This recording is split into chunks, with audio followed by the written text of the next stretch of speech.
College खोला कन्नौज में, क्या वहाँ पे सुविधाएं मिल रही है लोगों को?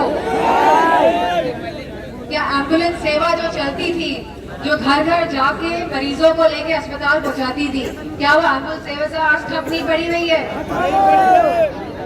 तो जहाँ इस सरकार को कई साल पूरे हो गए हैं, केंद्र की लगभग 10 साल की सरकार और लगभग 7 साल की सरकार उत्तर प्रदेश में, तो ये अब आप सबको आकलन करना है कि इस सरकार ने हमें क्या दिया है। मैं धन्यवाद देना चाहूंगी कन्नौज की जनता को, जिसने हमेशा से समाजवादी विचारधारा का समर्थन किया है, चाहे वो नेताजी हो, चाहे वो आपके अखिलेश भैया हो, चाहे मैं हूँ, जो आपने मुझे मौका दिया कि मैं इस क्षेत्र में काम कर सकूं। और हमारा भी हमेशा से यही संकल्प रहा है, हमेशा से हमने यही प्रयास किया है, कोशिश की गई है कि ज्यादा से ज्यादा विकास, ज्यादा से ज्यादा सुविधाएं, ज्यादा से ज्यादा आप लोगों तक पहुंचाने का हमारा हमेशा से प्रयास रहा है। तो मुझे पूरी उम्मीद है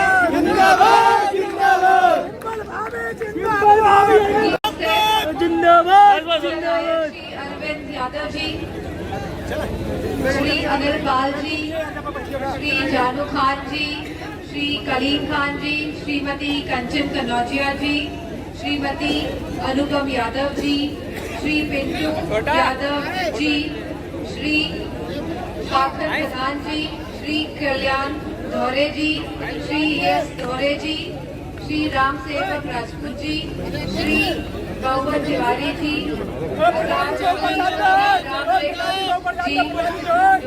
एमएलसी रह चुके हैं, मंच में उपस्थित अभिषेक यादव जी, सभी नेतागण, सभी समाजवादी पार्टी के कार्यकर्ता जो मेरे सामने उपस्थित हैं, तथा सभा में उपस्थित सभी कन्नौज के लोगों को मैं धन्यवाद देती हूँ और आभार व्यक्त करती हूँ कि कन्नौज हमेशा से समाजवादी विचारधारा का सोच रहा है, जहाँ लोहिया जी ने यह विचारधारा दी कि गैर बराबरी समाज में खत्म होनी चाहिए, कि भेदभाव जो समाज के जड़ों में जकड़ा हुआ है वह खत्म होना चाहिए। जहाँ उन्होंने समानता और संपन्नता की बात कही, वही जिनकी विचारधारा से आदरणीय नेताजी बहुत प्रभावित हुए और उन्होंने भी यही लड़ाई लड़ी कि समाज में गैर बराबरी खत्म हो, कि राजनीतिक, सामाजिक और आर्थिक बराबरी आए सबकी। और इसी विचारधारा के साथ आज भी समाजवादी पार्टी अटल है और माननीय अखिलेश जी इसी विचारधारा के साथ समाजवादी पार्टी को लगातार निरंतर आगे बढ़ाने का काम कर रहे हैं। और पंक्ति में आखिरी खड़ा हुआ व्यक्ति को सम्मान मिले, उसका शोषण ना हो और संविधान ने जो अधिकार दिए हैं आपको, उसका कोई हनन ना कर पाए और उसका हमेशा संरक्षण हो, ऐसी विचारधारा के साथ समाजवादी पार्टी आगे बढ़ रही है। मुझे खुशी है आज ये यात्रा जो छिबरामऊ से होते हुए निकल रही है और जिसके लगभग 100 दिन पूरे होने जा रहे हैं, इसके लगभग 99 दिन हुए हैं और लगभग 100 दिन पूरे होने जा रहे हैं और लगभग 6000 किलोमीटर से हमारे युवा साथी इस यात्रा को लेके निकले हैं और जिसका मकसद है कि लोगों में जागरूकता आए, सामाजिक जागरूकता आए, कि समाज में हक, सम्मान और अधिकार की जो लड़ाई है वो लोग जाने, वो लोग समझे। जहाँ महिलाओं की बात है, नारी वंदन बिल तो लेकर आए, भाजपा की सरकार इस बार सदन में नारी वंदन बिल तो लेके आई। आप बताइए महिलाएं कितनी सुरक्षित हैं उत्तर प्रदेश में? न जाने कितनी घटनाएं ऐसी हो रही है जहां सरकार संज्ञान नहीं ले रही है कि उत्तर प्रदेश में लगातार महिलाओं के साथ अपराध बढ़ रहे हैं। चाहे हमारी बनारस यूनिवर्सिटी का मामला हो, चाहे बांदा की जो घटना हुई है जहाँ पे हमारी दलित बेटी को काट दिया गया, वहाँ उसका शारीरिक शोषण किया गया, और जहाँ कल की घटना है जहाँ हमारी शिक्षा महिलाओं जहाँ पे जो आरक्षण मांग रही थी, शिक्षक भर्ती को लेके लखनऊ में महिलाएं, उनको मारा गया है, उनको पीटा गया है। तो यह कैसा नारी बंधन विधेयक लेकर आई है ये सरकार। और जब समाजवादी पार्टी कह रही है कि इस बिल के अंतर्गत नारी बंधन बिल, इस नारी आरक्षण बिल के अंदर जहाँ पिछड़ी महिलाओं को भी उनका हक और सम्मान मिलना चाहिए, जहाँ अल्पसंख्यक महिलाओं को भी उनका हक, सम्मान और अधिकार मिलना चाहिए, तो सरकार, भाजपा की सरकार इससे मुंह मोड़ रही है। वो नहीं चाहती है कि आपकी बेटियां, आपकी बहनें संसद तक पहुंचे। इसी के साथ डबल इंजन की सरकार आई तो क्या कहा गया था कि करोड़ों युवाओं को रोजगार मिलेगा, नौकरी मिलेगी।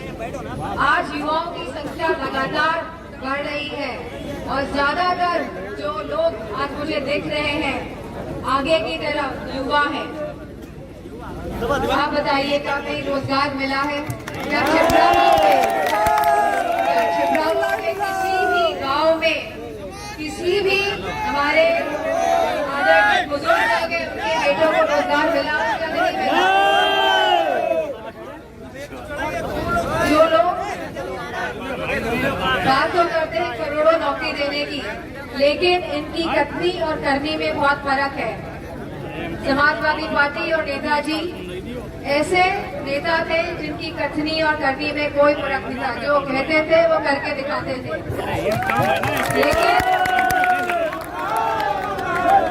लेकिन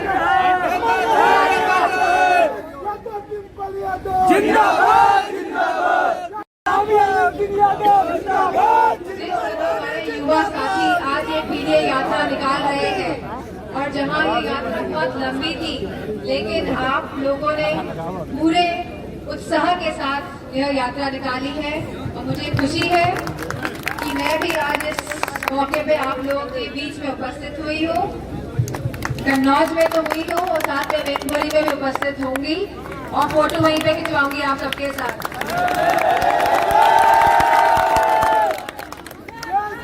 मैं आप सभी को बहुत और साथ में आप सबको जिंदाबाद बधाई देती हूँ कि आपने पूरे जोश के साथ इस यात्रा में भाग लिया और इसका आखिरी दिन जब 1.25 दिन कल है और 22 तारीख को जब नेताजी का जन्मदिन होगा और जब आप इस यात्रा को समापन करेंगे सिरफई में, तो आप सबको मैं बहुत बहुत बधाई देती हूँ। इन्हीं शब्दों के साथ आप सबका बहुत धन्यवाद।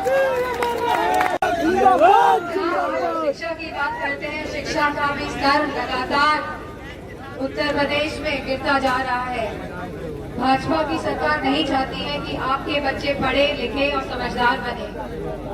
उनकी लगातार यह कोशिश है कि शिक्षा का जो एक तरह की जो शिक्षा मुहैया कराई जाती है, यह भी प्रदेश में बिगड़े। और इसी के साथ स्वास्थ्य व्यवस्था को देख लीजिए, आजकल डॉक्टर हमें मिल रहे हैं इलाज कराने के लिए प्राथमिक CHCs में, BHCs में।